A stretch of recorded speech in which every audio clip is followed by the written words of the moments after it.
Hey guys, how you doing? I know it's been a while. I've had this truck on the bench for a little bit, and it should have been done a long time ago. I had ordered parts for it. They came defective, and I had to wait again for it, and then actually have the time to finish it up. But anyway, let me just jump right into this. This is the Redcat Racing Landslide EXT. It comes with an 80 amp ESC and a 1920 kV motor. I also got it on sale too. They were running a sale a while back, so I wasn't gonna do anything. They don't make really, any upgraded parts for this truck. So I added a little bit of a touch to it. I took the whole thing apart. Obviously, I put thread lock in there. There was a lot of things I needed to shim, and I did put the Kaiju tires on it because they're belted. The ones that it comes with are not belted. And I've seen videos when they do accelerate, they do pizza pie up a little bit. These are belted, so and I also put the Kaiju wheel extenders to just extend it a little bit more out a little bit. And I also upgraded the shocks and the servo. But anyway, let me just jump right into it. So anyway, you get this body. You get this body, which I think it's a really nice body for the money that you're paying. I mean, the graphics alone. I took all the decals because I don't really like decals, but you get this blue flame body, which I think is killer, man. So the body alone is a really nice body. It's flexible. So if you do decide to, I'm not a big basher when it comes to my cars, but like I said, I took a lot of the decals out because it hides a lot of the ghost flame. So, I mean, the body alone, if you wanted to buy this body, you're probably paying $75 to $100 just for the body alone. So it's a great body. Anyway, like I said, I used the Kaiju wheels wheels and tires on this truck, and I also put it on the bench, and I kind of zeroed everything out, in the wheel alignment. So, let me just take the wheels off. And then I'm gonna take off the body so you can see what I did to it. Just give me 1 second. These are not tight, but as I'm doing this, you can kind of see. You can focus on the body itself. So like I said, if you wanted to buy this body, painted from a custom paint job, you're gonna pay a lot of money for it. So just the body alone, I think you're getting a lot of the truck for what you're paying for. All right, so let me put these wheels aside. So I had a lot of off-colored straight cup washers and off-colored lock nuts. So I just kind of threw it into this truck, since it wasn't one of the high-end builds. The unusual thing about this truck is that Redcat used a lot of 4mm bolts, which was, I found a little, which is nice. I mean, it makes it stronger, a little, add some weight to it. But this is a 1/8 scale. It's a small 1/8 scale, but normally they use 3mm bolts. But a lot of the bolts here are 4mm from the shocks, the upper arms, the knuckles. I mean, the turnbuckles. They're all 4mm. So let me take the body off here so you can see what I'm talking about. I put this off to the side here. Give me 1 second. Sorry if my chair makes a lot of noise. All right, so I'm gonna try to focus. I did upgrade the shocks. All right, so I know I'm all over the place here, but I'm gonna start from the top. These are the shocks that come in the Earthquake, right? So the Earthquake is a discontinued nitro model. So it's the same shock, but just like it's a silver, gray colored, like a gunmetal color that they use, but it's a plastic shock.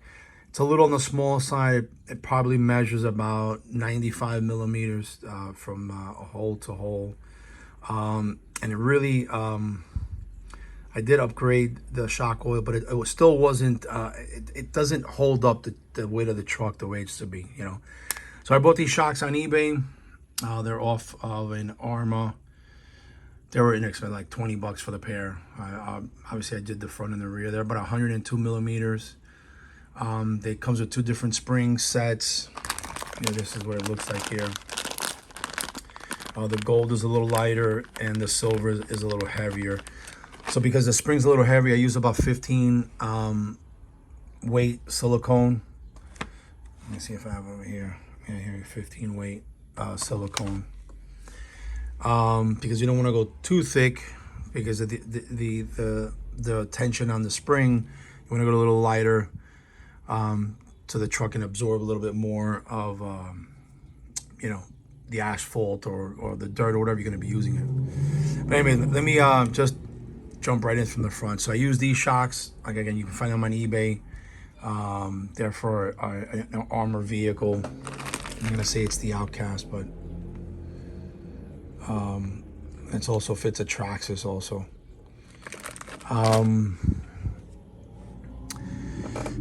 So I did, obviously I changed, excuse for the background noise. I upgraded all the screws to stainless steel. Obviously there was a lot of play here, so I had to use a 2.5 millimeter shim here. Let me see, 2.5 millimeter by 3, okay, in here, just to get rid of the slop that was here. I mean, this thing was really bouncing around in here. I used all the washers here, straight cups and lock nuts, and then I also used the stainless steel screws with the straight cup washers here. These are the Kaiju, so I did extend a little bit more. The straight cups here. These shocks are really cool. These are these thumb nuts that I used just to lock it up, because this only comes up to the end here. So I used the nut here, extended the bolt, and I did it's called either a thumb screw or a knuckle screw. Now let me go around here. I did upgrade the servo. This servo I got on eBay also. It's like a 35 kg.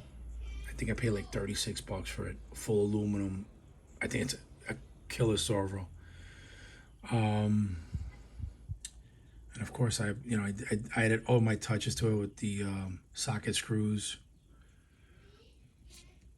So I also had so let me explain to you what was happening here. When you buy this, when I bought this truck from the factory and I took apart the diffs just to see the diffs were grinding, and I couldn't get it right. I tried to shim it. I just couldn't get it. It was grinding when you spun it. And I went on the Redcat racing website, and they had actually made a version 2, a version 2 of the front and rear diffs for this truck. I purchased them, I installed them, and it is a world of a difference. I mean, no grinding whatsoever, nice and smooth. So if you do have this truck and you do come across where it's grinding, you might want to, it's like $26. It comes with the pinion gear and the diff. So that was a major problem. And I was like, man, this truck, why is it grinding like that? And I was trying, like I said, I was trying to shim both sides, one side, just to see, and it just wasn't working out. And obviously Redcat came out with a second version of the diffs for this truck. So it's big difference, nice and smooth. I did upgrade the center diff gear to the old metal. I put this little Power Hobbies fan on there, and everything. As much as I could, I put straight cup washers on there.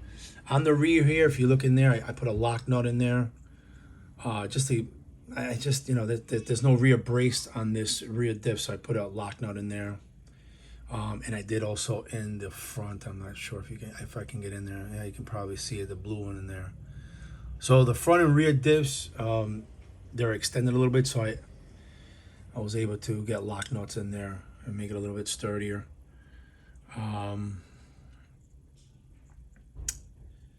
I didn't upgrade the turnbuckles, so I'm gonna wait until they break and then I'll upgrade them. I mean, they're fine for now. The steering on this comes with metal shims. I upgraded them and I put washers, bearings in here. So when I replaced the bearings of the Kaiju, the bearings for the steering fits on this truck. So the steering has bearings on this truck here. I also put a spacer in here just so the shock lines up a little bit better. Let me just back this up a little bit. So it lines up a little bit better. And I think it's the way it's dampened, it's like perfect. So I put this fan, and then of course I put heat shrinking tube all the way up to where it connects here in the front. You don't need rock skipping, and you know. So I did put heat shrinking tube on the fan here. I mean, the build came out really nice. I also put color coordinated bolts and nuts here on the side guard. Also in there, as you can see. Everything's nice and tight. I mean, there's no play here. This is nice and tight. The truck came out awesome. The shocks were a big upgrade on this car, you know. Also, you can see in there, I mean, everything was replaced with stainless steel screws. So I upgraded the servo because it was, you know, and the servo arm because it was just, the servo arm was plastic, and it came with an expensive servo. But I mean, you are getting a lot for your money, I guess. I mean, this isn't it's an inexpensive truck. You do have obviously have to do a couple of things to it, like I did. Like this was just moving everywhere. That's why I had to put that spacer in there, and I changed the diffs. So if you guys have this truck and you're you know spinning and you're hearing it like a grind, that's not good. That's not gonna last long, you know. So I'm just gonna do a quick video. I always mark my shocks here, so when you spin them, you know exactly how many. You know, there's like a permanent silver marker. So when you're spinning them, you know how many turns you did on one side and how many turns you did on the other side. So that's just you know, a little tip that I use here. I mark them, you know. So, well, there you have it. I just like to do a video before, you know, after I complete a build. Like I said, there's not a high-end build that I you know consider a high-end because it doesn't have, you know, a lot of optional parts, but it came out really nicer than I thought. If you can hear that, that's already the center diff engaging. So that's just dead on, you know. And it's just nice and smooth. So yeah, you definitely want to upgrade the center diffs on this truck if you don't have the version 2. Other than that, man, that there you have it. You know, this is the Redcat Racing Landslide EXT. Nice little truck for the money. I mean, you don't have to go crazy like I do on everything, but you can just see here. I mean, I try to match all the bolts and nuts as much as all the washers and the nuts as much as possible, but they're a little off. Sometimes when you buy these from these companies, the anodizing is not dead on, you know. But anyway, there you have it. This is the Landslide EXT by Redcat. Nice little truck for the money. You can't go wrong with it, you know. And that's it. I hope you guys enjoyed it, man. Take care.